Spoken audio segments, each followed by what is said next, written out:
Hi guys, இந்த வீடியோவில் வந்து பார்த்தீங்கன்னா நம்ம மியூச்சுவல் ஃபண்ட் வந்து எப்படி ஒர்க் ஆகுது, ஸோ அதை வந்து நம்ம எப்படி வந்து அண்டர்ஸ்டாண்ட் பண்ணிக்கிறது, அதில் இருக்கக்கூடிய உண்மை என்ன, லிமிடேஷன்ஸ் என்ன அப்படிங்கிறதையும் நம்ம பார்க்க போகிறோம். அதை விட நம்ம எப்படி சிம்பிளான ஸ்ட்ராட்டஜிஸில் நம்ம பெட்டராக அவுட் பர்ஃபார்ம் பண்ணுறது அப்படிங்கிறதையும் நான் சொல்ல போகிறேன். இந்த ஸ்ட்ராட்டஜிக்கு பின்னாடி இருக்கிற லாஜிக் நீங்கள் புரிஞ்சுக்கிட்டீங்கன்னா இதை வந்து நிறைய இடத்துல நீங்கள் யூஸ் பண்ணலாம். ஸோ ஒரு சிம்பிளான எஃபெக்டிவான மெத்தடை நான் சொல்கிறேன் உங்களுக்கு. இதை வச்சு நீங்கள் வந்து நிறைய விஷயங்கள் வந்து நீங்கள் மார்க்கெட்டில் நீங்கள் அண்டர்ஸ்டாண்ட் பண்ணலாம். ஸோ ஃபஸ்ட்டு வந்து பார்த்தீங்கன்னா அதை பார்க்குறதுக்கு முன்னாடி www.investorsthamil.com அப்படிங்கிற நம்மளுடைய வெப்சைட் போனீங்க அப்படின்னா என்னுடைய ப்ரீமியமான கோர்சஸ் எல்லாமே இருக்குது. இது வந்து டிஸ்கிரிப்ஷன்லேயே இந்த லிங்க் எல்லாம் கொடுத்துருக்கேன். இதில் வந்து நிறைய கோர்சஸ் இருக்குது. எல்லா கோர்சஸையுமே நீங்கள் பார்த்துக்கலாம் சப்ஸ்கிரிப்ஷன் பேசிஸில். பேசிக் டு அட்வான்ஸ்லேருந்து ஸ்டாக் வேல்யூஷன், எக்ஸல் ஷீட்டு, அதுக்குண்டான ஃபார்முலாஸ் எல்லாமே நான் கொடுத்துருக்கேன். எப்படி யூஸ் பண்ணுங்கிற வீடியோஸ் எல்லாமே கொடுத்துருக்கேன். Options basic, option strategy, portfolio எப்படி ஹெட்ஜிங் பண்ணுறது, அதே மாதிரி ஸ்விங் ட்ரேடிங் கோர்சஸ், லைவாக ட்ரேடிங்கை வந்து பண்ணி எக்ஸாம்பிள்ஸோட உங்களுக்கு கொடுத்துருக்கேன். ஸோ இது எல்லாமே இதில் இருக்குது. ஸோ இந்த கோர்சஸ் எல்லாமே நீங்கள் செக் பண்ணி பாருங்க. இந்த வெப்சைட்ல நம்ம investorstamil.com வெப்சைட்ல போய் செக் பண்ணி பாருங்க. டிஸ்கிரிப்ஷன்லேயே லிங்க் கொடுத்துருக்கேன். டெலிகிராம் சேனலையும் ஜாயின் பண்ணிக்கோங்க. ஸோ இப்போ வந்து நம்ம ஃபர்ஸ்ட் ஸ்டெப்புக்கு போயிடுவோம். ஸோ மியூச்சுவல் ஃபண்டுனா என்ன அப்படிங்கிறத நீங்கள் ஃபர்ஸ்ட் அண்டர்ஸ்டாண்ட் பண்ணிக்கணும். ஃபர்ஸ்ட் வந்து மியூச்சுவல் ஃபண்டுனா என்னன்னா, நம்ம கிட்ட இருந்து நம்மள மாதிரி நிறைய இன்வெஸ்டர்ஸ் இருப்பாங்க. நிறைய சின்ன சின்ன இன்வெஸ்டர்ஸ் கிட்ட இருந்து பணத்தை கலெக்ட் பண்ணி அதை வந்து ஒரு பூல் ஆஃப் மணியாக வந்து அரேஞ்ச் பண்ணி அதை வந்து ஒரு அசட் கிளாஸ்ல இன்வெஸ்ட் பண்றதுக்கு பேர் தான் மியூச்சுவல் ஃபண்ட். சிம்பிளா சொல்ல போனா ஒரு அப்ஜெக்டிவ் வந்து ஃபர்ஸ்ட் அவங்க கிரியேட் பண்ணுவாங்க. அப்ஜெக்டிவ்ங்கிறதா ஸ்ட்ராட்டஜி. அதாவது அந்த அப்ஜெக்டிவ்ல என்ன அப்படின்னா, நான் எக்ஸாம்பிள் சொல்றேன். ஸோ இப்போ வந்து சிம்பிளா சொல்ல போனா ஒரு ஷேர்ஸோ, பாண்ட்ஸோ, இல்லை வந்து எந்த அசட் கிளாஸ் இருந்தாலும் எல்லாத்தையுமே ஒரு டிஃப்ரெண்ட் காம்பினேஷன்ல வாங்கி அதை வந்து கம்ப்ளீட்டா ஒரு ஃபண்டா மாத்தி, ஓகேங்களா, அந்த ஃபண்டை நம்ம இன்வெஸ்ட் பண்றோம் இல்லைங்களா, அந்த இன்வெஸ்ட் பண்ற அந்த பார்ட்டை நமக்கு பிரிச்சு கொடுக்கறதுக்கு பேர் தான் மியூச்சுவல் ஃபண்டு. ஸோ இதுதான் வந்து பேசிக்கா மியூச்சுவல் ஃபண்ட் அப்படின்னு சொல்றது. இதை வந்து நெட் அசட் வேல்யூ, என்ஏவி அப்படின்னு சொல்லுவோம். ஸோ ஒரு எக்ஸாம்பிள் பார்த்தீங்க அப்படின்னா, இப்போ ஒரு எக்ஸாம்பிளுக்கு பார்த்தீங்க அப்படின்னா லார்ஜ் கேப் ஃபண்ட் அப்படின்னு சொல்லுவோம். இது வந்து ஒரு அப்ஜெக்டிவ்னு வச்சுக்கோங்களேன். அப்ஜெக்டிவ் வந்து என்னது, ஒரு large cap fund. Large cap அப்படிங்கிறது வந்து உங்களுக்கு தெரியும். லார்ஜ் கேபிட்டலைசேஷன் இருக்கக்கூடிய கம்பெனிஸை ஒரு 20 கம்பெனிஸ் செலக்ட் பண்ணாங்கன்னு வச்சுக்கோங்களேன். இந்த ஃபண்டுடைய அப்ஜெக்டிவ் தான் 20 லார்ஜ் கேப் கம்பெனிஸை செலக்ட் பண்ணி அதை வந்து ஒவ்வொரு கம்பெனிலையும் வந்து பார்த்தீங்கன்னா எவ்வளோ அலோகேட் பண்ணணும் அப்படிங்கிறத டிசைட் பண்ணுவாங்க. இப்போ எக்ஸாம்பிளுக்கு 20 கம்பெனிலையுமே ஈக்குவல் பர்சன்டேஜில் அலோகேட் பண்ணா 100% நம்ம கிட்ட பணம் இருக்குது அப்படின்னா, 100% பணம் இருக்குது அப்படின்னா அதை ஈக்குவலா 10 கம்பெனியில் அலோகேட் பண்ணா 10% வரும். இப்போ 20 கம்பெனிங்கும் போது 5%, ஒவ்வொரு கம்பெனிலையும் 5% அலோகேட் பண்றாங்கன்னு வச்சுக்கோங்க. இது ஈக்குவல் ஸ்பிளிட். ஸோ இந்த மாதிரி என்ன மாதிரியான ஸ்ட்ராட்டஜியில் அலோகேட் பண்ண போறோம் கேபிட்டல் அப்படிங்கிறத டிசைட் பண்ணுவாங்க. சம்டைம்ஸ் பார்த்தீங்கன்னா ஒரே கம்பெனிலேயே பார்த்தீங்கன்னா 10% அலோகேட் பண்ணுவாங்க. மற்ற கம்பெனிஸ் எல்லாம் அதை பிரிச்சு அலோகேட் பண்ணுவாங்க. ஒரு சில கம்பெனிஸ்ல பார்த்தீங்கன்னா 2% தான் ஃபண்ட் இருக்கும். ஸோ அலோகேட் பண்ணுவாங்க. இந்த மாதிரி டிஃப்ரெண்ட் ஸ்ட்ராட்டஜியில் அலோகேட் பண்ணி அதை ஒரு ஃபண்டா மாத்தி நம்ம செக்டார் வைஸும் அலோகேட் பண்ணுவாங்க. இப்போ எக்ஸாம்பிளுக்கு எஃப்எம்சிஜி செக்டார் இருக்குன்னு வச்சுக்கோங்க. எஃப்எம்சிஜிலேயே வந்து 4 கம்பெனிஸ் வருது அப்படின்னா அந்த 4 கம்பெனிஸ்ல டோட்டல் ஃபண்ட் எடுத்துக்கிட்டீங்க அப்படின்னா ஒரு செக்டாருக்கு அப்படிங்கிறது 20%க்கு மேல போகக்கூடாது அப்படின்லாம் டிசைட் பண்ணியிருப்பாங்க. ஸோ இந்த மாதிரியான கேபிட்டல் அலோகேஷன் மெத்தடாலஜியை டிசைட் பண்ணி எங்க இன்வெஸ்ட் பண்ணுங்கிறதுக்கு ஒவ்வொரு ஃபண்ட்லயுமே இந்த மாதிரி கிரியேட் பண்ணி அவங்க அலோகேட் பண்ண அந்த நெட் அசட் வேல்யூல இருந்து நமக்கு ஒரு பங்கை பிரிச்சு கொடுக்கறதா மியூச்சுவல் ஃபண்ட் சொல்லுவோம். இப்போ ஃபார் எக்ஸாம்பிளுக்கு நீங்க வந்து ஒரு கம்பெனியோடைய விலையே 1000 ரூபாய் வருதுன்னு வச்சுக்கோங்க. ஒரு ஷேர் பிரைஸ் வந்து 1000 ரூபாய் வருது. ஒரு சில கம்பெனிஸோடைய ஷேர் பிரைஸ் வந்து 2000 ரூபாய் வருது. ஒரு சில கம்பெனிஸ் உங்களுக்கே தெரியும் 5000 ரூபாய் கூட ஒரு ஷேரோடைய பிரைஸ். அப்போ நீங்க ஒரு 2000 ரூபாய் நீங்க வந்து மியூச்சுவல் ஃபண்ட்ல இன்வெஸ்ட் பண்றீங்கன்னாலும் பண்ண முடியும். ஆனா அதுல வந்து 2000 ஒரு ஷேரே 2000 ரூபாய், ஒரு ஷேரை 5000 ரூபாய் விற்கக்கூடிய கம்பெனிஸ் கூட 4-5 கம்பெனிஸ் இருக்கலாம். அப்ப எப்படின்னு கேட்டீங்கன்னா இவங்க டோட்டலா இன்வெஸ்ட் பண்ணதுல ஒரு அந்த யூனிட்டை மட்டும் உங்களுக்கு பிரிச்சு கொடுப்பாங்க. அதாவது வந்து நீங்க 2000 ரூபாய் இன்வெஸ்ட் பண்றதுல என்ன ஆகும் அப்படின்னா, இந்த 2000 ரூபாய் ஒரு ஷேரே 2000 ரூபாய் விற்குது. அப்ப இந்த மாதிரி 10 கம்பெனிஸ் வாங்கி வச்சிருந்தாங்கன்னா 20000 ரூபாய் ஆகுமே. நான் எப்படி 2000 ரூபாய் இன்வெஸ்ட் பண்றேன் அப்படின்னா இந்த டோட்டல் அசட்ல அந்த பர்சன்டேஜ் கணக்குல உங்களுக்கு வந்து வந்துடும். உங்களுக்கு புரிஞ்சிருக்கும்னு நினைக்கிறேன். இந்த ஒரு ஷேர்லயுமே சம் பர்சன்டேஜ் உங்களுக்கு வரும். 2000 ரூபாய் ஷேர் நீங்க எடுத்துக்கிட்டீங்கன்னா அதுலயும் 1% உங்களுக்கு வரும். ஏன்னா இது டோட்டலா ஒரு அசட் வேல்யூ. இப்போ ஃபார் எக்ஸாம்பிளுக்கு ஒரு வீடு இருக்குன்னு வச்சுங்களேன். ஒரு 3 வீடு கட்டி விட்டுருக்காங்க. அந்த கட்டினதுல ஒரு வீட்டுடைய வாடகை 10,000 ரூபாய் அப்படின்னா ஒவ்வொரு வீட்டுடைய வாடகையும் 10,000 ரூபாய், 10K வருது அப்படின்னா ஸோ டோட்டலா 30K வரும். இப்போ இந்த 3 வீட்டுடைய பத்திரத்தையும் ஒரே பத்திரமா மாத்தி, மேபி இல்லைன்னா இந்த 3 வீட்டு பத்திரத்தையும் ஒரே பத்திரமா இருக்கிற மாதிரியான ஒரு அக்ரிமெண்ட்டை ரைட் பண்ணி, ஸோ அந்த பத்திரத்தில் உங்களுக்கு ஒரு பார்ட்டை விற்கிறாங்க அப்படின்னா, நீங்கள் இந்த நீங்கள் வந்து உங்ககிட்ட வந்து ஒரு 1 லட்சம் தான் இருக்குது, 1 லட்சம் தான் இன்வெஸ்ட் பண்ணியிருக்கீங்க அப்படின்னா, ஆனால் இந்த 3 வீட்டோட மதிப்பு டோட்டலாக சேர்த்து ஒரு 2 கோடி ரூபாய் வருதுன்னு வச்சுங்க, 2 crores வருது அப்படின்னா, உங்களுக்கு அதில் ஒரு சம் பர்சன்டேஜ் இருக்கு இல்லையா, ஓன் பண்ணியிருப்பீங்க இல்லையா, அதே சேம் லாஜிக் தான் இந்த மியூச்சுவல் ஃபண்ட்லையும். ஸோ இதான் ஒரு பேசிக்கான எக்ஸாம்பிள். அதுக்கடுத்து என்ன பண்ணுவாங்கன்னா, போர்ட்ஃபோலியோ ரீபேலன்சிங் பண்ணுவாங்க. அதாவது வந்து இப்போ நான் சொன்ன மாதிரி ஒரு கம்பெனியில் 20% தான் அலோகேட் பண்ணியிருக்காங்க. அந்த கம்பெனி வந்து அடுத்து அலோகேட் பண்ணதுக்கு அப்புறமா நல்ல க்ரோத் ஆயிருக்கு. அதில் வந்து டோட்டல் ஃபண்டில் பார்த்தா இந்த கம்பெனி மட்டுமே 30% அலோகேஷனில் இருக்கு. அதாவது 30% வந்து இது டோட்டலாக ஃபண்டில் வந்து 30% இருக்கு. ஏன்னா இந்த கம்பெனி க்ரோ ஆயிருக்கு. அப்போ என்ன பண்ணுவாங்கன்னா, எகைன் இதை 20%லயே மெயின்டைன் பண்ணுறதுக்காக 10% ஷேர்ஸை செல் பண்ணிட்டு அதே ஃபண்டில் நீங்க வேற எந்த கம்பெனியாவது குறைஞ்சிருக்கும் பாத்தீங்களா, அதுல வந்து ஈக்குவலா ஸ்பிளிட் பண்ணுவாங்க. இந்த இதுதான் வந்து போர்ட்ஃபோலியோ ரீபேலன்சிங் அப்படின்னு சொல்லுவோம். இதை பத்தின கம்ப்ளீட் வீடியோவே நான் இன்னொரு வீடியோவா நான் போட்டிருக்கேன் நம்ம சேனல்லையே, அதை வந்து பாருங்க. இந்த மாதிரியான விஷயங்களை தான் வந்து இந்த ஃபண்ட் மேனேஜர்ஸ் வந்து பண்ணுவாங்க. அதுதான் வந்து மியூச்சுவல் ஃபண்ட் அப்படின்னு நம்ம சொல்றோம். இதுல பாத்தீங்கன்னா டிஃப்ரெண்ட் டைப் ஆஃப் ஃபண்ட்ஸ் இருக்கு மியூச்சுவல் ஃபண்ட்ல. ஃபர்ஸ்ட் வந்து ஈக்விட்டி ஃபண்ட், அதாவது வந்து ஷேர்ஸ்ல மட்டுமே இன்வெஸ்ட் பண்ணக்கூடியது ஈக்விட்டி ஃபண்ட். ஷேர்ஸ் அதாவது வந்து கம்பெனிஸ்ல மட்டுமே இன்வெஸ்ட் பண்ணுவாங்க. இதுக்கு பேர் ஈக்விட்டிஸ் அப்படின்னு சொல்லுவாங்க. ஷேர்ஸ்னு சொன்னாலும் ஒண்ணுதான், ஸ்டாக்னு சொன்னாலும் ஒண்ணுதான்.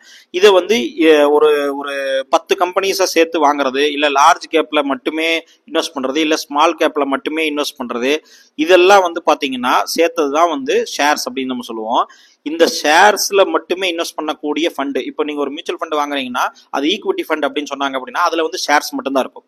ஸோ இன்னொரு டைப் ஃபண்ட் எடுத்துக்கிட்டீங்கன்னா டெப்ட் ஃபண்ட் அப்படின்னு சொல்லுவாங்க. டெப்ட் ஃபண்ட் அப்படின்னா கடன் பத்திரங்கள், அதாவது பாண்டில் மட்டுமே இன்வெஸ்ட் பண்ணக்கூடிய ஃபண்ட்ஸ். அதாவது பாண்டை மட்டுமே மல்டிபிள் பாண்ட்ஸை வாங்கி அதை ஒரு பூலா கிரியேட் பண்ணி அதுல இருந்து உங்களுக்கு வந்து நீங்க இன்வெஸ்ட் பண்ற பணத்துக்கு பிரிச்சு கொடுத்தாங்க அப்படின்னா அந்த ஃபண்டுக்கு பேர் வந்து பாண்டு, அதாவது டெப்ட் ஃபண்ட்னு சொல்லுவோம். ஏன்னா கடன் பத்திரத்தை வாங்குறதுனால டெப்ட் ஃபண்ட்னு சொல்லுவோம். அதே மாதிரி ஹைபிரிட் ஃபண்ட் அப்படின்னு இருக்கு. ஹைபிரிட் ஃபண்ட் அப்படிங்கிறது என்னன்னா, இந்த ஈக்விட்டி பிளஸ் டெப்ட் ஃபண்ட், அதாவது ஈக்விட்டிலையும் பாதி இன்வெஸ்ட் பண்ணியிருக்கலாம், அதே மாதிரி பாண்ட்லையும் இன்வெஸ்ட் பண்ணியிருப்பாங்க. டிஃப்ரெண்ட் அசெட் கிளாஸ்ல இன்வெஸ்ட் பண்ணிருக்காங்க. பிளஸ் வந்து பாத்தீங்கன்னா கோல்டுல கூட இன்வெஸ்ட் பண்ணிருக்கலாம். இதை 3மே சேர்த்து கூட அவங்க இன்வெஸ்ட் பண்ணிருக்கலாம். இதுல ஒரு 70%, இதுல ஒரு 20%, இதுல ஒரு 10%, இப்படி எல்லாத்தையுமே மிக்ஸ்டு அசெட் கிளாஸை சேர்த்து வாங்குறதுக்கு பேர் வந்து ஹைபிரிட் ஃபண்ட் அப்படின்னு சொல்லுவாங்க. ஓகேங்களா, இது வந்து ஒரு டைப் ஆஃப் மியூச்சுவல் ஃபண்ட். நீங்க மியூச்சுவல் ஃபண்டை நீங்க வாங்கும் போதே அது வந்து என்ன அப்ஜெக்டிவ்ல வாங்கியிருக்காங்க, என்ன அப்ஜெக்டிவ்ல கிரியேட் பண்ணியிருக்காங்க அப்படிங்கிறது உங்களுக்கு ஈஸியா தெரியும். இந்த மாதிரி மல்டிபிள் அசெட் கிளாஸை டிஃப்ரெண்ட் அசெட் கிளாஸ், அதாவது ஈக்விட்டி பாண்டு இதெல்லாம் சேர்த்து வாங்குறதுக்கு பேரு ஹைபிரிட் ஃபண்ட் சொல்லுவாங்க. இன்னொன்று வந்து பாத்தீங்கன்னா ஃபண்ட் ஆஃப் ஃபண்ட் அப்படின்னா, இப்போ எக்ஸாம்பிளுக்கு ஈக்விட்டி ஃபண்டை மட்டுமே கிரியேட் பண்ண ஒரு மியூச்சுவல் ஃபண்ட் இருக்குன்னு வச்சுக்கோங்க. மியூச்சுவல் ஃபண்ட் MF01 அப்படிங்கிறது ஒரு ஃபண்டுன்னு பேருன்னு வச்சுங்களேன்.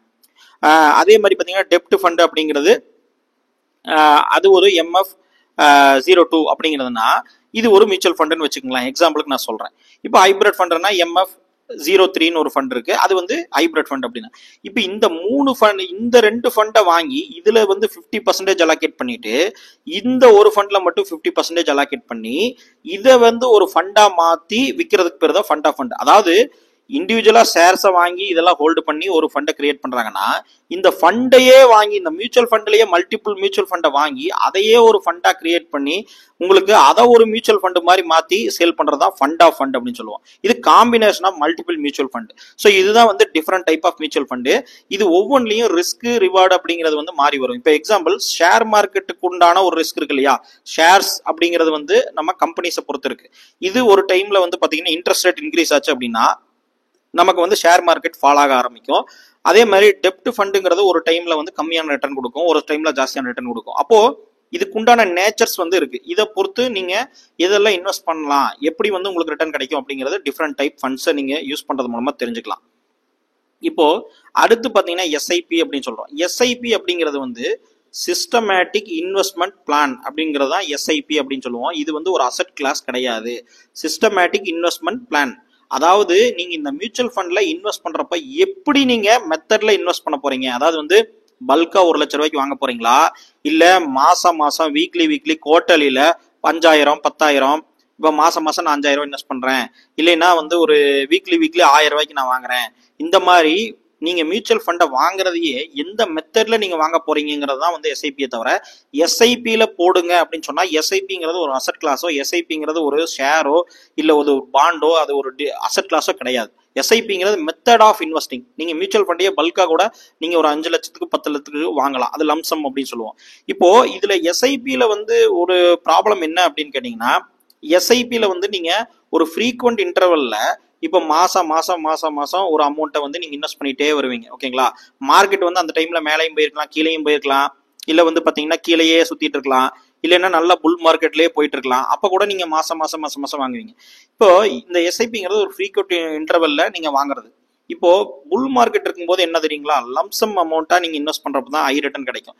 இப்போ மெஜாரிட்டி ஆஃப் டைம்ல ஸ்டாக் மார்க்கெட் அப்படிங்கிறது இண்டெக்ஸ்ல இன்வெஸ்ட் பண்ணும்போது நீங்க எப்ப இன்வெஸ்ட் பண்ணாலுமே ஃபியூச்சர்ல அப்சைட்ல தான் போக போகுது. நீங்க லாங் டைம்ல வெயிட் பண்ணீங்கன்னா, அதாவது வந்து நீங்க மியூச்சுவல் ஒரு இண்டெக்ஸ் அப்படின்னு எடுத்துக்கிட்டீங்கன்னா, இண்டெக்ஸ் ஃபண்டை பத்தி மட்டும் பேசுறேன். இண்டெக்ஸ் அப்படிங்கறத எடுத்துக்கிட்டீங்கனாலே லாங் டேர்ம்ல அப்சைடு பொட்டன்ஷியல் தான் இருக்கும். அப்போ ஒரு புல் மார்க்கெட் வரும்போது தான் நமக்கு ஒரு பெரிய ரிட்டர்ன் கிடைக்கும். அப்போ நீங்க வந்து எஸ்ஐபியில போடும்போது அந்த புல் மார்க்கெட்ல உங்களுக்கு கம்மியான ரிட்டர்ன் தான் கிடைக்கும். நீங்க ஒரு பிளாட் மார்க்கெட்லயோ இல்ல கன்சாலிடேஷன் மார்க்கெட்லயோ ஒரு வாலட்டிலிட்டி ஜாஸ்தியா இருக்கக்கூடிய அந்த மாதிரி மார்க்கெட்லயோ நீங்க எஸ்ஐபியில போட்டீங்கன்னா கொஞ்சம் சேஃபா இருக்கிற மாதிரி தெரியும். ஆனா புல் மார்க்கெட் வரும்போது உங்களுக்கு அந்த எஸ்ஐபி வந்து உங்களுக்கு கம்மியான ரிட்டர்ன் தான் கொடுக்கும். லம்சமா இன்வெஸ்ட் பண்றது தான் பெரிய ரிட்டர்ன் கொடுக்கும். ஸோ எது பெஸ்ட் அப்படிங்கறது கேட்டீங்கன்னா, நீங்க ஒரு எஸ்ஐபியில நீங்க போட போறீங்க அப்படின்னா, அதாவது மியூச்சுவல் ஃபண்ட்ல இன்வெஸ்ட் பண்ண போறீங்க அப்படின்னா, உங்களுக்கு அதிகமான பொறுமையும் லாங் டேர்ம் விஷனும் தான் தேவையே தவிர நாலேஜ்ங்கிறது தேவையே கிடையாது. ஸோ இப்போ நம்ம சேனலை ஃபாலோ பண்றீங்க, நீங்க ஸ்டாக் மார்க்கெட்டை லேர்ன் பண்ண போறீங்க அப்படின்னா, நீங்க வந்து அதை லேர்ன் பண்றதுக்கு உண்டான அப்ஜெக்டிவே மியூச்சுவல் ஃபண்டை விடவுமே பெட்டரான ரிட்டர்ன் எடுக்கணும் அப்படிங்கிறதா. மியூச்சுவல் ஃபண்டோ இல்ல வந்து வேற எந்த டைப் ஆஃப் எஸ்ஐபி நீங்க போட்டீங்கனாலுமே அதை விடவுமே பெட்டர் ரிட்டர்ன் எடுக்கணுங்கிறதுக்காக தான் நீங்க அந்த நாலேஜ் கெயின் பண்றீங்க. ஸோ இந்த எஸ்ஐபிலேயே மியூச்சுவல் ஃபண்ட்ல இந்த மாதிரி டைப்ல நீங்க இன்வெஸ்ட் பண்றதுக்கு உங்களுக்கு நாலேஜே தேவை கிடையாது. அதனால உங்களுக்கு பொறுமை இருந்தால் போதும், நாலேஜுங்கிறது தேவை கிடையாது. அதனால நம்ம சேனல்லையோ இல்லை மற்ற நீங்க ஸ்டாக் மார்க்கெட்டை லேர்ன் பண்ண வேண்டிய அவசியமே உங்களுக்கு கிடையாது. பேசிக்கா நீங்க தெரிஞ்சுக்கிட்டா போதும். அதனால வந்து பாத்தீங்கன்னா, நீங்க நாலேஜை லேர்ன் பண்றீங்கன்னா, நாலேஜை லேர்ன் பண்ணி நீங்க ஸ்டாக் மார்க்கெட்டை கத்துக்கிட்டு போய் மியூச்சுவல் ஃபண்ட்ல இன்வெஸ்ட் பண்றது வேஸ்ட் ஆஃப் டைம். ஸோ நீங்க அதுக்கு நீங்க நாலேஜ்லயே நீங்க இன்வெஸ்ட் பண்ண வேண்டாம், நாலேஜ்ல நீங்க லேர்ன் பண்ண வேண்டாம், பொறுமையா இருந்தாலே போதும் அப்படிங்கிறதா உங்களுடைய கன்சிஸ்டன்டா இருந்தா போதுங்கிறதான் கணக்கு. அதனால நீங்க நாலேஜ் லேர்ன் பண்ணணும், நான் ஸ்டாக் மார்க்கெட்டை லேர்ன் பண்ணணும் அப்படின்னு சொல்லிட்டு நீங்க கஷ்டப்பட்டு லேர்ன் பண்ணிட்டு அதுக்கப்புறம் நீங்க மியூச்சுவல் ஃபண்ட்ல இன்வெஸ்ட் பண்றதுங்கிறது ஒரு வேஸ்ட் ஆஃப் டைம். மேபி அதை ஒரு சைடு பிளான் மாதிரி நீங்க வச்சுக்கலாம். ஆனா அதுக்கு தான் நான் சொன்னேன், நாலேஜே தேவையில்லை, அந்த ஃபண்ட் மேனேஜர்ஸே பண்ணுவாங்க அப்படிங்கும்போது நமக்கு அது வந்து வேஸ்ட் ஆஃப் டைம் தானே. ஸோ அதனால அதை ஐயோட ஹையர் ரிட்டர்ன் கிடைக்கணும்னா நீங்க வந்து நாலேஜை லேர்ன் பண்ணுங்க. நீங்க வந்து மார்க்கெட்டை ஓனா லேர்ன் பண்ணி இன்வெஸ்ட் பண்றது தான் உங்களுக்கு வந்து பெட்டர் ரிட்டர்ன் கிடைக்கும். இப்போ இதோடைய ஒரு உண்மையான தன்மை என்ன அப்படின்னு பாத்தீங்கன்னா, இப்போ good for long term unknowledgeable peoples, அதாவது நீங்க எனக்கு லேர்ன் பண்றதுக்குலாம் டைம் இல்லைங்க, எனக்கு வந்து அதை பத்தி எல்லாம் எனக்கு தெரிஞ்சுக்க வேண்டிய அவசியம் இல்லை அப்படின்னு நினைச்சீங்கன்னா, அவங்களுக்கு வந்து இந்த மியூச்சுவல் ஃபண்ட் அப்படிங்கிறது வந்து ஒரு பெஸ்ட் பாயிண்ட். மற்றபடி பார்த்தீங்க அப்படின்னா, ஒரு லேர்ன் பண்ணக்கூடிய எபிலிட்டியும் அந்த ஆசையும் இருக்கிற அந்த எஃபோர்ட் போடுற பீப்புள்ஸ்க்கு வந்து மியூச்சுவல் ஃபண்டுங்கிறது வந்து ஒரு வேஸ்ட் ஆஃப் டைம் தான் நான் சொல்லுவேன். என்னுடைய பாயிண்ட் ஆஃப் வியூவில் நான் சொல்கிறேன். இப்போ ஃபண்ட் மேனேஜர்ஸ் வந்து அவங்களுக்குன்னு ஒரு கன்ஸ்ட்ரெயின்ட்ஸ்னா ஒரு லிமிடேஷன், ஒரு கட்டுப்பாடுகள் இருக்கு. இப்போ நம்ம நினைக்கிற மாதிரி ஒரு ஹையர் ரிட்டர்ன் எடுக்கக்கூடிய ஒரு ஸ்டாக்கோ இல்லை ஒரு ஸ்ட்ராட்டஜியோ இருந்தால் கூட அது அவங்களுக்கு ஃபண்ட் மேனேஜர்ஸ்க்கு தெரிஞ்சால் கூட அவங்களால பண்ண முடியாது. ஏன்னா அவங்களுக்குன்னு ஒரு ஓன் கன்ஸ்ட்ரெயின்ட் இருக்கு. இப்போ ஃபண்ட் மேனேஜர் அப்படிங்கிறவங்க வந்து ஒரு கம்பெனியில வேலை செய்யறவங்க தான், சரிங்களா? அவங்களுக்கு வந்து அவங்க லாஸ் பண்ணாங்க அப்படின்னா அவங்களுடைய வேலையே போறதுக்கு வாய்ப்பு இருக்குது. அந்த ஃபண்ட் மேனேஜ்மெண்ட், அதாவது அந்த மியூச்சுவல் ஃபண்ட் கம்பெனிஸ்ல அவங்க ஒரு பேசிக் பர்ஃபார்மன்ஸ் சேஃப்டி கொண்டு வரணும் அப்படிங்கிறதுக்கெல்லாம் ரூல்ஸ் இருக்கு. அப்போ இதுல இத்தனை பர்சன்டேஜ் தான் அலோகேட் பண்ணணும், இதுல இவ்வளவுதான் பண்ணணும், இப்படி எல்லாம் வந்து கட்டுப்பாடுகள் இருக்கும். அந்த கட்டுப்பாடுகள் மீறி அவங்களால பெரிய ரிட்டர்ன்லாம் கொண்டு வரவே முடியாது. ஓகேங்களா? இப்போ ஒரு வாரன் பஃபெட்டோ இல்ல மற்ற பெரிய பெரிய இன்வெஸ்டர்ஸோ வந்து பாத்தீங்கன்னா மியூச்சுவல் ஃபண்ட்ல இன்வெஸ்ட் பண்ணி அவங்க வந்து பெரிய ஆள் ஆகல. அதுக்காக மியூச்சுவல் ஃபண்டை நான் தப்புன்னு சொல்ல மாட்டேன். எனக்கு வந்து நாலேஜ் இல்லை, எனக்கு அந்த டைம் இல்லை அப்படிங்கிறவங்க அதுல இன்வெஸ்ட் பண்ணலாம், பிரச்சனையே கிடையாது. நீங்க லாங் டேர்ம் பொறுமையா இருக்க முடியும்னா பண்ணலாம். ஆனால் இந்த மியூச்சுவல் ஃபண்டை நீங்க என்னதான் வந்து ஃபண்ட் மேனேஜர்ஸ் பண்ணாலுமே கூட அவங்களுக்குன்னு ஒரு கட்டுப்பாடுகள் இருக்கு. அப்ப அவங்களுக்கு வந்து ஒரு ஹையர் ரிட்டர்ன் கிடைக்குங்கிறது தெரிஞ்சால் கூட அவங்களால பண்ண முடியாது அப்படிங்கிறதா ஒரு உண்மை. அப்போ அவங்க வந்து ஒரு சேலரி வாங்கணும், அதுக்காக ஒரு பேசிக்கா வந்து என்ன பண்ணுவாங்க அப்படின்னா அதிகமான ரிஸ்க் மேனேஜ்மெண்ட் தான் பண்ணுவாங்களே தவிர ப்ராஃபிட் இன்க்ரீஸ் பண்ணணும், ஒரு ரிட்டர்ன் ஜாஸ்தியாக கிடைக்கணுங்கிறதுக்கான எந்த முயற்சியுமே அவங்க வந்து பெருசாக பண்ண மாட்டாங்க. ஏன்னா அது வந்து அவங்களுக்கு ரிஸ்காக போய் முடியும். ஏன்னா அவங்களுக்கும் சேலரியில் ஒர்க் பண்ணுற பீப்புள்ஸ் தான். இப்போ பெஞ்ச்மார்க் கம்பேரிசன், அதாவது வந்து நிஃப்டி எவ்வளோ பர்ஃபார்ம் பண்ணுது அதே மாதிரி நம்மளுடைய ஃபண்டும் பர்ஃபார்ம் பண்ணணும். அது டவுன் ஆனால் நம்மளுடைய ஃபண்டு அதை விட டவுன் ஆகக்கூடாது. அப்படிங்கிற மாதிரியான கட்டுப்பாடுகள் நிறைய இருக்கும். அந்த ரூல்ஸ், அந்த கம்பெனியோட ரூல்ஸ் இருக்கும். இதெல்லாம் வந்து ஒரு டிஸ்அட்வான்டேஜ். நம்ம வந்து மார்க்கெட்ல பெட்டரா பர்ஃபார்ம் பண்ணக்கூடிய விஷயங்களை எடுக்கிறதுக்கு உண்டான டிஸ்அட்வான்டேஜ். அதனால மியூச்சுவல் ஃபண்ட் கம்பெனிஸ் எப்பவுமே ரிஸ்க் மேனேஜ்மெண்ட் தான் ஜாஸ்தியா பண்ணுவாங்க. அதனால என்ன பண்ணுவாங்கன்னா ஓவர் டைவர்சிஃபிகேஷன் பண்ணுவாங்க. அதாவது 10 கம்பெனில இன்வெஸ்ட் பண்ணா ஒரு ஒரு சேஃப்டி அப்படின்னு கேட்டீங்கன்னா, அதே 20 கம்பெனியில் இன்வெஸ்ட் பண்ணா இன்னும் சேஃப்டி தானே, 30 கம்பெனியில் இன்வெஸ்ட் பண்ணா இன்னும் சேஃப்டி தானே, 50 கம்பெனியில் இன்வெஸ்ட் பண்ணா இன்னும் சேஃப்டி தானேன்னு டைவர்சிஃபை பண்ணிட்டே போனாங்கன்னா கடைசியில மார்க்கெட் ரிட்டர்னை விடவுமே கம்மியான ரிட்டர்ன் கிடைக்கிறதுக்கும் நிறைய டைம் வாய்ப்பு இருக்கு. அதனால வந்து பாத்தீங்கன்னா இது ஒரு best level strategy for return கிடையாது. ஓகேங்களா? அதாவது ஒரு ஹை ரிட்டர்ன் எடுக்கணும், ஒரு வெல்த் கிரியேட் பண்ணணும் அப்படிங்கிறது வந்து ஒரு லாங் டேர்ம்ல ஒரு ஓகே ரிட்டர்ன், அதாவது மார்க்கெட்டோடைய எல்லாருமே பண்ணக்கூடிய ஒரு ரிட்டர்ன் கிடைக்கணும் அப்படின்னா லாங் டேர்ம்ல ஒரு 20 வருஷம் கழிச்சு 30 வருஷம் கழிச்சு பண்ணணும்னா நீங்க வந்து இதை பண்ணலாம். ஆனா ஒரு பெட்டர் ரிட்டர்ன் கிடைக்கணும் அப்படின்னா அவங்களுக்கு வந்து இந்த டூ மச் ரிஸ்க் மேனேஜ்மெண்ட் அப்படிங்கிறது வந்து பாத்தீங்கன்னா உங்களுக்கு ஒரு மீடியாக்கர் ரிட்டர்ன் கீழே கொண்டு போய் விட்டுரும். அதனாலதான் இந்த மியூச்சுவல் ஃபண்ட்ல ஒரு பெரிய லெவல்ல ஒரு இண்டிவிஜுவலா லேர்ன் பண்ணி பண்றதை விடவுமே இதுல நமக்கு பெரிய ப்ராஃபிட் வராது அப்படிங்கிறத நான் சொல்றேன். இது வந்து அவங்களுடைய தனிப்பட்ட விருப்பம். இல்லை எனக்கு ரிஸ்க் தான் முக்கியம் அப்படின்னா நீங்க அந்த ரிஸ்க் மட்டுமே ஃபாலோ பண்ணலாம். நீங்க ட்ரேடிங் பண்ணாலும் இன்வெஸ்ட் பண்ணாலும் ரிஸ்க் மேனேஜ்மெண்ட் இல்லாம பண்ண போறது இல்லை. ஓகேங்களா? ஆனா ரிஸ்க் மேனேஜ்மெண்ட்ங்கிறது ரிஸ்க்கை மட்டுமே பாக்குறது கிடையாது, ரிட்டர்னையும் சேர்த்து பாக்குறது தான். ஓகேங்களா? ரிட்டர்ன் நம்ம கால்குலேட் பண்ணாம ரிஸ்கையும் கால்குலேட் பண்ண முடியாது அப்படிங்கிறதா உண்மை. அதனால நீங்க ரிட்டர்ன் ஜாஸ்தியா இருக்கும்போது ரிஸ்க் கொஞ்சம் ஜாஸ்தியா இருந்ததுனால அதோடைய ஆவரேஜ் ப்ராபபிலிட்டி ஆஃப் சக்சஸ் அப்படிங்கிறது வந்து சேமா தான் இருக்கும். ஓகேங்களா? ஸோ அதையும் நீங்க மைண்ட்ல வச்சுக்கணும். எண்ட் ஆஃப் த டே எல்லாருமே மியூச்சுவல் ஃபண்ட்ல கடைசியில மார்க்கெட்ல தான் போய் இன்வெஸ்ட் பண்ண போறாங்க. மார்க்கெட் வந்து கடைசியில என்ன ரிட்டர்ன் கொடுக்குதோ அதுதான் சுப்ரீம் ரிட்டர்ன். அப்படிங்கும்போது நீங்க மியூச்சுவல் ஃபண்ட் அப்படிங்கிறது ஏதோ ஒரு இல்யூஷன் ஆஃப் கண்ட்ரோல் அப்படின்னு சொல்லுவோம், ஒரு மென்டல் மாடல்ஸ் அப்படின்னு நம்ம சொல்லுவோம்.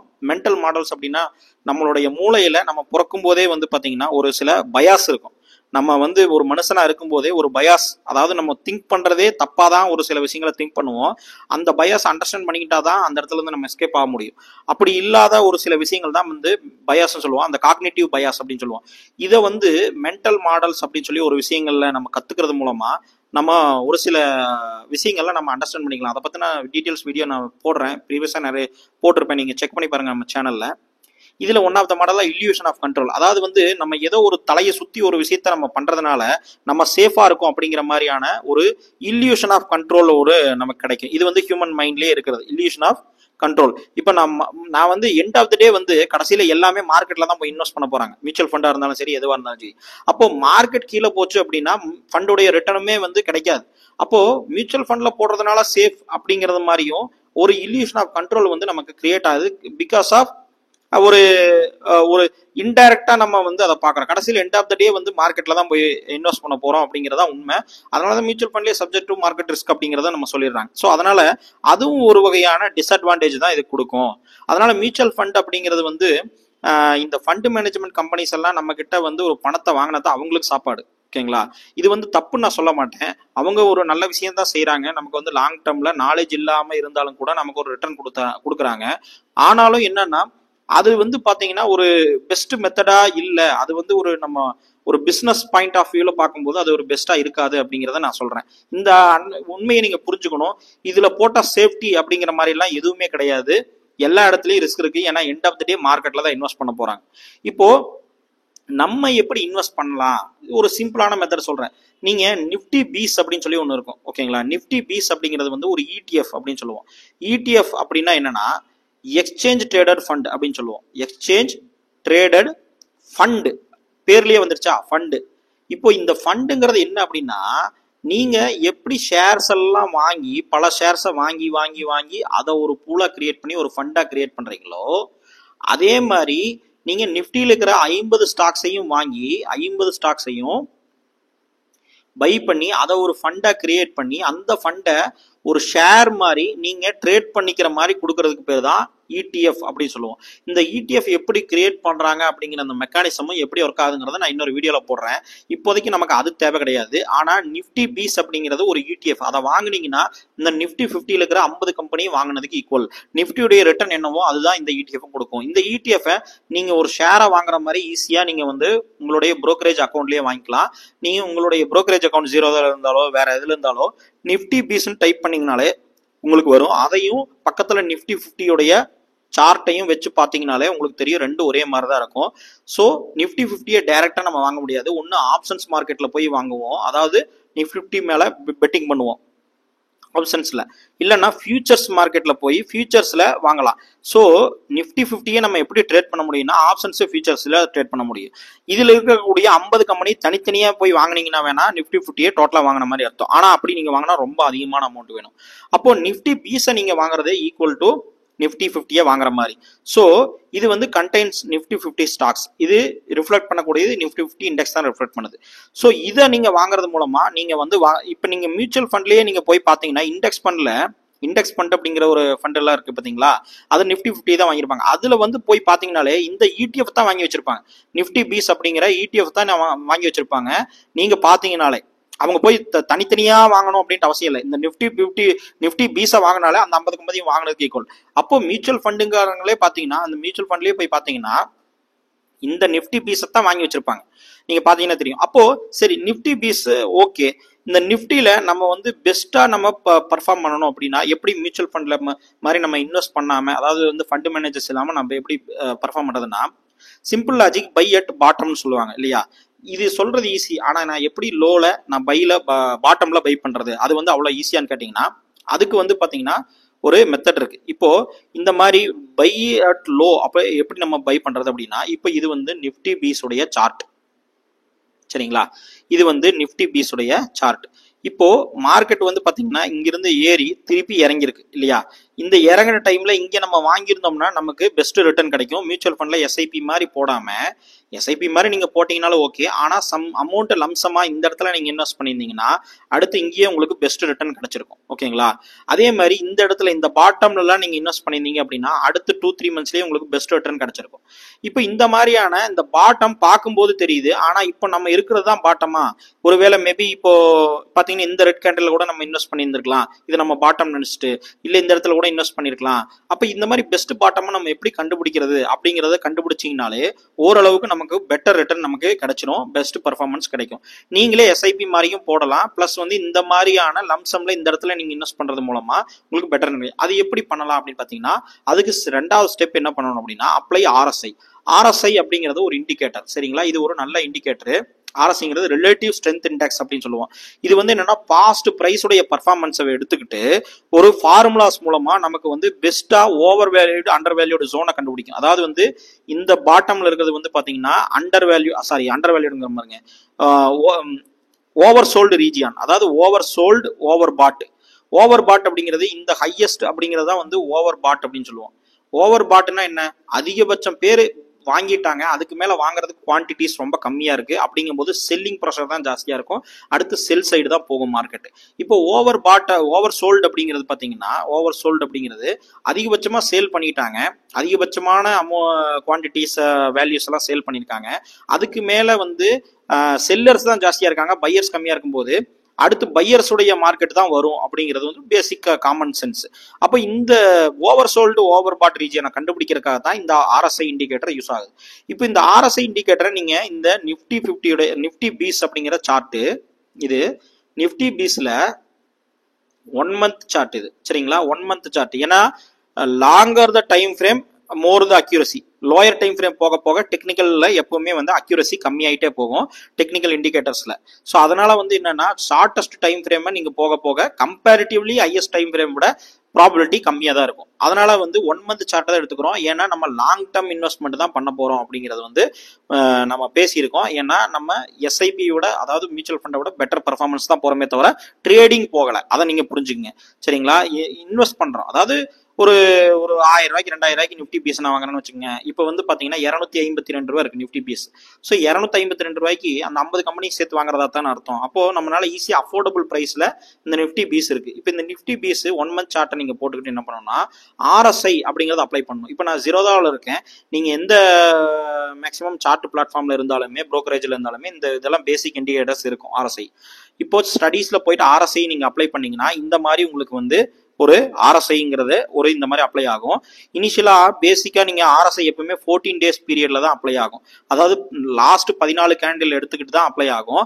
நீங்க என்ன பண்ணணும்னா இந்த மாதிரி வரணும்னா இந்த மாதிரி எடுத்தோடனே வராது. நீங்க என்ன பண்ணணும்னா ஆர்எஸ்ஐ நீங்க அப்ளை பண்ணிட்டு அதை வந்து 2 பீரியடுக்கு மாத்திக்கணும். 2 பீரியட்னா லாஸ்ட் 2 கேண்டில், ஏன்னா நம்ம மந்த்லி கேண்டில் எடுக்கிறதுனால லாஸ்ட் 2 கேண்டில் 3 கேண்டில் எடுத்தால் போதும். அப்போ 2 பீரியடுக்கு மாத்துறீங்கன்னா இந்த மாதிரி உங்களுக்கு வந்துடும். ஓகேங்களா, இந்த மாதிரி உங்களுக்கு வந்து ஆர்எஸ்ஐ வந்து அப்ளை ஆயிரும். இதுதான் ஆர்எஸ்ஐ உடைய அந்த சார்ட். இப்போ இந்த ஆர்எஸ்ஐ இப்படி அப்ளை ஆச்சுன்னா நீங்க என்ன பண்ணணும்னா இது வந்து 80ங்கிற ஒரு பாயிண்ட் இருக்கும், 20ங்கிற ஒரு பாயிண்ட் இருக்கும். ஆர்எஸ்ஐ எப்பவுமே ஒரு மார்க்கெட் வந்து பாத்தீங்கன்னா 20ல இருந்து 80க்கு போகும், 80ல இருந்து இப்படியே தான் மூவ் ஆயிட்டு இருக்கும். ஸோ ஒவ்வொரு தடவை டவுன் சைட்ல மூவ் ஆகும் போதும் இந்த மார்க்கெட் வந்து ஓவர் சோல்டு ரீஜியனுக்கு போயிடுச்சுன்னு அர்த்தம். அப் சைட்ல மூவ் ஆகும்போது ஓவர் பாட் ரீஜியனுக்கு வந்துருச்சு அப்படின்னு அர்த்தம். ஓவர் பாட் ரீஜியனுக்கு வந்துருச்சு அப்படிங்கிறது அர்த்தம். சரிங்களா, இப்போ இதைத்தான் வந்து நம்ம ஆர்எஸ்ஐல கண்டுபிடிக்க போறோம். இப்போ நீங்க பாத்தீங்கன்னா தெரியும், ஒவ்வொரு தடவை இந்த ஆசிலேஷனுக்குள்ளேயே தான் இருக்கும் இந்த ஆர்எஸ்ஐ இண்டிகேட்டருங்கிறது. ஸோ இதை கால்குலேட் பண்ணிட்டு நம்ம எப்படி வந்து இதே நம்ம பை பண்றது அப்படின்னு பாத்தீங்கன்னா, இப்போ நிப்டியுடைய பாட்டம் வந்து நான் சொன்னேன் இந்த இடத்துல ஒரு பெரிய ஃபால் இருக்கு. இப்போ ஆர்எஸ்ஐ பாத்தீங்கன்னா ஆட்டோமேட்டிக்கா 20 கீழே போயிருச்சு.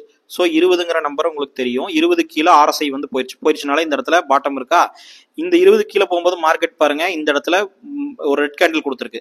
இங்க மேபி 2-3 நாளைக்கு கூட இதே இடத்துல தங்கி இருக்கலாம், ஏன்னா இது மந்த்லி கேண்டில். அதை பத்தி நமக்கு பிரச்சனை கிடையாது. இந்த இடத்துக்கு கீழே வரும்போது வாங்க இருந்தீங்க அப்படின்னா அதுக்கடுத்து பாத்தீங்கன்னா இந்த மார்க்கெட் வந்து இந்த இடத்துல ஆர்எஸ்ஐ வந்து மேல வரும்போது மார்க்கெட் ஆட்டோமேட்டிக்கா இந்த இடத்துல வந்திருக்கும். ஸோ கிட்டத்தட்ட பாத்தீங்கன்னா நீங்க இந்த இடத்துல வாங்கியிருந்தீங்கன்னா 80 ரூபாய்க்கு வாங்கியிருப்பீங்க. ஸோ இந்த இடத்துல வாங்கியிருந்தீங்கன்னா 139 ரூபாய்க்கு வாங்கியிருப்பீங்க. ஸோ 80 to 139ங்கிறது எவ்வளோ பெரிய ரிட்டர்ன் உங்களுக்கு தெரியும். ஸோ பெஸ்ட் ரிட்டர்ன் கிடைச்சிருக்கும் ஒரு குறிப்பிட்ட சில மாசங்கள்லயே. அதே மாதிரி அடுத்த தடவை ஆர்எஸ்ஐ வந்து இதே மாதிரி பாட்டமுக்கு போகும்போது நீங்க வாங்கியிருந்தீங்க அப்படின்னாலும் அதுக்கடுத்து ஓவர் சோல்ட் ரீஜனுக்கு வரும்போது பாத்தீங்கன்னா உங்களுக்கு இந்த இடத்துல இருந்து மார்க்கெட் சேல், அதாவது இந்த ரெட் கேண்டில் வாங்கியிருப்பீங்க. ஸோ 163க்கு வாங்கியிருப்பீங்க. அடுத்து இந்த கிரீன் கேண்டில்னு வச்சுங்களேன், ஆர்எஸ்ஐ ஓவர் சோல்டுக்கு போகும்போது ஓவர் பாட் ரீஜனுக்கு போகும்போது உங்களுக்கு 250 ரூபாய்க்கு நீங்க வந்திருக்கும் மார்க்கெட். ஸோ சிம்பிளான லாஜிக்ல நீங்க அந்த பாட்டமை கண்டுபிடிச்சிருக்கலாம். இப்போ எகைன் வந்து இன்னைக்கு டேட்டுக்கு பாத்தீங்கன்னா மார்க்கெட் வந்து எகைன் வந்து ஆர்எஸ்ஐக்கு பிலோ வந்துருச்சு. ஸோ இப்போ நீங்க இன்வெஸ்ட் பண்ணலாம், லாங் டேர்ம்ல இன்வெஸ்ட் பண்ணலாம். இப்போ நான் என்ன சொல்றேன்னா இங்க வாங்கிட்டு நீங்க இங்க சேல் பண்ணணும் அப்படிங்கிறது அவசியம் கிடையாது. ஆனால் இங்க நீங்க இன்வெஸ்ட் பண்ணியிருந்தீங்கன்னா அடுத்து உங்களுக்கு பெட்டர் ரிட்டர்ன் கிடைச்சிருக்கும் இல்லையா. அதே மாதிரி இந்த இடத்துல நீங்க வாங்கியிருந்தீங்கன்னாலும் பெட்டர் ரிட்டர்ன். அப்போ ஒவ்வொரு தடவையும் இந்த ஓவர் சோல்டு ரீஜியன்ல நீங்க பெட்டரா வந்து நீங்க இன்வெஸ்ட் பண்ண முடியும், அதிகமான ரிட்டர்ன் எடுக்கிறதுக்கு உண்டான வாய்ப்புகள் ஜாஸ்தியா இருக்குது அப்படிங்கிறது தான் வந்து இந்த ஆர்எஸ்ஐ இண்டிகேட்டர் நமக்கு ஹெல்ப் பண்ணுது. ஸோ இது ஒரு சிம்பிளான லாஜிக். ஆர்எஸ்ஐ வந்து ஸ்டாக்குக்கும் யூஸ் பண்ணலாம். ஆனா ஸ்டாக்குன்னு போகும்போது இண்டிவிஜுவல் ஸ்டாக்கான ரிஸ்க் இருக்கும். ஏன்னா நீங்க அந்த ஸ்டாக் நல்ல கம்பெனியா இருந்தாலும் அதோடைய மேனேஜ்மெண்ட்டை பொறுத்து இருக்கும். ஆனா நிஃப்டி 50 வாங்கும்போது 50 கம்பெனி டைவர்சிஃபை ஆயிடுச்சு ஆட்டோமேட்டிக்கா நிஃப்டி பேஸ் நீங்க வாங்கும் போது. அதனால உங்களுக்கு வந்து நிஃப்டியே நீங்க வாங்கும்போது உங்களுக்கு லாங் டேர்ம்ல ரிஸ்க் வந்து ரொம்ப கம்மியா இருக்கும். அதனால நீங்க இந்த மெத்தட்ல நீங்க இன்வெஸ்ட் பண்ணீங்கன்னா உங்களுக்கு வந்து இன்னும் கொஞ்சம் பெட்டர் ரிட்டர்ன் உங்களுக்கு கிடைக்கும். நீங்களே வந்து பெட்டரா பர்ஃபார்ம் பண்ணலாம் மியூச்சுவல் ஃபண்ட்ல இன்வெஸ்ட் பண்ணாமையே. ஸோ இதை வந்து ETF இன்வெஸ்டிங் சொல்லுவோம். ETF நீங்க இந்த மாதிரி நீங்க ஆர்எஸ்ஐ யூஸ் பண்ணி இன்வெஸ்ட் பண்ணாலே பெட்டர் ரிட்டர்ன் கிடைக்கும். நீங்களே பார்த்துருக்கலாம், பேக் டெஸ்ட்லயே நீங்களே பாருங்க எவ்வளவு தூரம் வந்து உங்களுக்கு பெஸ்ட் ரிட்டர்ன் கிடைச்சிருக்கு அப்படிங்கிறது. ஸோ இதை நீங்க லாங் டேர்ம் இன்வெஸ்ட்மெண்ட் ஸ்ட்ராட்டஜியா யூஸ் பண்ணலாம். ஏன்னா இது மந்த்லி சார்ட், நீங்க இன்வெஸ்ட் பண்ணிட்டு விட்டுறலாம், அப்படியே அது பாட்டுக்கு அது வளர்ந்துட்டே போகட்டும். சரிங்களா, அதுக்கப்புறம் இந்த இடத்துல திருப்பி இன்னொரு அமௌண்ட் இன்வெஸ்ட் பண்ணிருப்பீங்க, அது பாட்டுக்கு அது வளர்ந்துட்டே போகட்டும். அதுக்கடுத்து நீங்க திருப்பியும் வந்து இந்த இடத்துல இப்போ ரீசெண்டா பாத்தீங்கன்னா இந்த இடத்துல ஆர்எஸ்ஐ வந்திருக்குது. இப்போ இது வந்து ஒரு நல்ல சான்ஸ் லாங் டேர்ம் இன்வெஸ்டருக்கு. நிஃப்டி ETF வாங்கியிருந்தீங்கன்னா அதுக்கடுத்து பாத்தீங்கன்னா உங்களுக்கு பெட்டர் ரிட்டர்ன் கிடைச்சிருக்கும். ஸோ அப்போ காம்பினேஷன் ஆஃப் சிஸ்டமேட்டிக் இன்வெஸ்ட்மெண்ட் பிளான்ல மந்த்லி வீக்லி இன்வெஸ்ட் பண்றதுக்கு பதிலாக இப்படி நீங்க இன்வெஸ்ட் பண்ணீங்கன்னா ETFல உங்களுக்கு பெட்டர் ரிட்டர்ன் கிடைக்கும் அப்படிங்கிறது வந்து என்னுடைய ஒரு பாயிண்ட் ஆஃப் வியூ. நீங்க இதை வந்து ஒரு கன்சிடரேஷனா எடுத்துக்கிட்டு நீங்க வந்து இந்த நாலேஜை வந்து நீங்க மற்ற இன்வெஸ்டிங்லயும் ட்ரேடிங்லயும் நீங்க அப்ளை பண்ணலாம். ஸோ நெக்ஸ்ட் வீடியோல நம்ம பார்ப்போம். நீங்க நம்மளுடைய வெப்சைட்ல இருக்கிற investorstamil.com உடைய என்னுடைய ப்ரீமியம் கோர்சஸ் எல்லாம் செக் பண்ணி பாருங்க. நெக்ஸ்ட் வீடியோல பார்க்கலாம்.